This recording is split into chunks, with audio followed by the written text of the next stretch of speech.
Hello, my name is Karen Baker. Today we're going to look at Warrior 3 pose. Really good for your balance, your coordination, strengthens your core.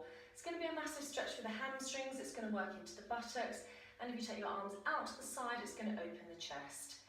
Now again, the 4 things you need to balance: spread your toes and keep your knees slightly softened, engage through your core, so pull up with the navel, pull in with the pelvic floor. Find your point of focus, it's going to come down towards the floor in this pose, and finally, don't forget to breathe. So every movement in a balance has to be very, very slow. If we start off taking the hands behind us and resting the backs of the hands on the bottom, we're going to roll the shoulders back. As we inhale, we're going to lengthen, and as we exhale, just draw the navel in.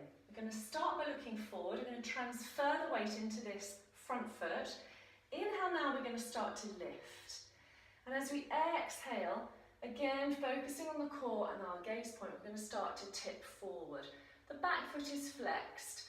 What I want you to avoid doing is this, just dropping the head without lifting that corresponding back heel. So we tip forward. We're going to look a little bit like an ironing board. Now the aim eventually is we straighten up, so don't turn and lift this left hip. Keep your left hip the same height as your right hip. Hopefully your head and your heel are fairly well level, and this could be your first position. If you want to then extend your arms out, you could come to here, often known as aeroplane pose. Final version is to take the arms in front of you. That's a little bit more challenging. I have a tendency to round my shoulders here, so don't do as I do. But again, like any balance, there's always that little bit of movement. You can't be completely still, particularly if you're breathing.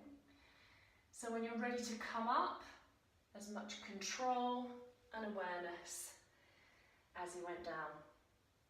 And then you can repeat that on the other leg.